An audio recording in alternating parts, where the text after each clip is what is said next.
যোৱাকালি অৰ্থাৎ 4 ডিচেম্বৰ তাৰিখে সন্ধিয়া প্ৰায় 4:30 বজাত আমগুৰি অচিয়ে এটা খবৰ পায় যে দুজনমান ভেটেৰান ভেহিকেল লিফ্টাৰ টাউনতে দেখা পোৱা গৈছে বুলি এটা খবৰ পায়।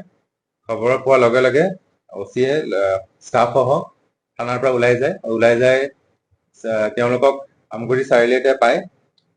দুজন ব্যক্তিক অচিয়ে পাই পেলাই কৰায়ত্ব কৰা দুজন ব্যক্তি হৈছে পংকজ বৰা, দেউতাকৰ নাম ৰাজু বৰা, অভয়পুৰীয়া, ৱাৰ্ড নম্বৰ 6 আমগুৰি থানাৰ আণ্ডাৰ, আৰু এজন মন্টু বৰুৱা, দেউতাকৰ নাম উমাকান্ত বৰুৱা, নগা আলিৰ ঘৰ।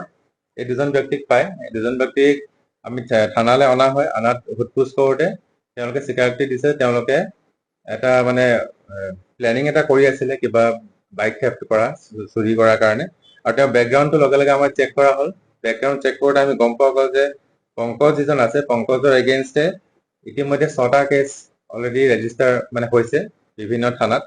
আমাৰ ডিষ্ট্ৰিক্টৰ থানাতো 2টা কেছ হৈছে আৰু যোৰহাটৰ টিয়ক থানাৰ অন্তৰ্গত 4টা কেছ অলৰেডি ৰেজিষ্টাৰ্ড হৈছে।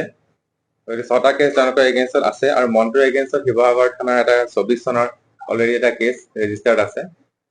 আৰু তাৰপিছত আমি আৰু CCTNSত চেক কৰোঁতে আমি গম পালোঁ যে তেওঁলোকৰ এগেইনষ্টে ৱাৰেণ্টটো ইছ্যু হৈছে আৰু আমাৰ এজনৰ এগেইনষ্টে পংকজ বৰাজনৰ এগেইনষ্টে প্ৰক্লামেশ্যন ইছ্যু কৰা আছে অলৰেডি কোৰ্টৰ পৰা, আৰু মন্টুৰ এগেইনষ্টে নন বেইলেবল ৱাৰেণ্ট অলৰেডি ওলাই আছে।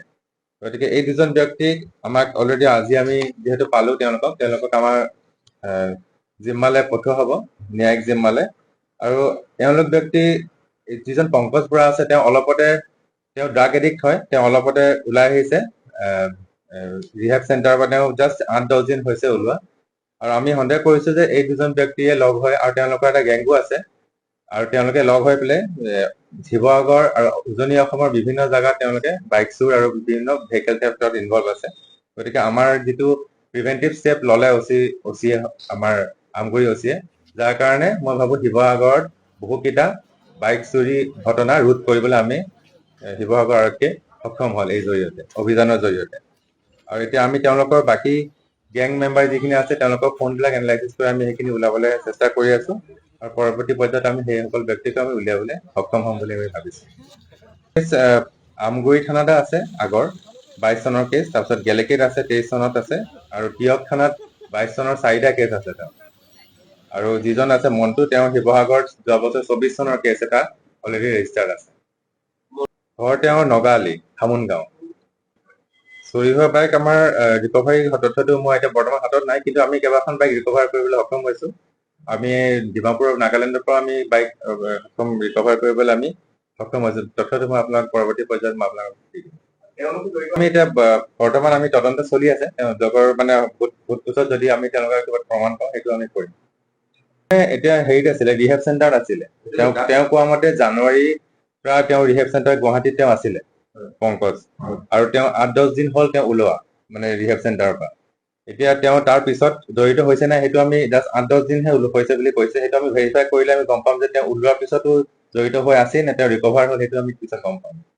এতিয়া আমিতো আমাৰ যেতিয়া অচিয়ে যায় তাতে 2জনী ব্যক্তি পাইছে, কিন্তু আমি সন্দেহ কৰিছোঁ 2জন নহয়, ইয়াতে আৰু এটা ডাঙৰ গেং হ'ব লাগে আমি অনুমান কৰিছোঁ। গতিকে তেওঁলোকৰ আমি এতিয়া মোবাইল ইতিমধ্যে টেকনিকেল এনালাইচিছখিনি আৰম্ভ কৰি দিছোঁ যে তেওঁলোকৰ কাৰ লগত যোগাযোগত আছিলে।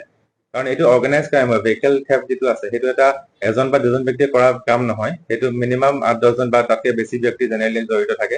গতিকে অৰ্গেনাইজ এটা যিটো গেং থাকে, সেইকাৰণে আমি সন্দেহ কৰিছোঁ যে পংকজ যিহেতু তাৰ মানে এটা ভেটেৰান এটা ভেহিকেল লিফ্টাৰ, এটা হেবিচুৱেল অফেণ্ডাৰ বুলি যাক কয়। গতিকে আমি সন্দেহ কৰিছোঁ পংকজৰ আৰু এনেকুৱা লিংক থাকিব, সেই লিংকখিনিও ওলাবলৈ চেষ্টা কৰি আছে।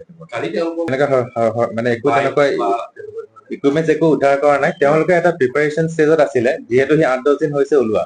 গতিকে ওলোৱাৰ পিছত আমি ভাবিছোঁ যে সি নিজৰ গেংটোক আকৌ এবাৰ বনাই পেলাই তেওঁ আকৌ কাৰ্যত মানে লিপ্ত হ'বলৈ তেওঁলোকে মানে প্লেনিং কৰি আছিলে।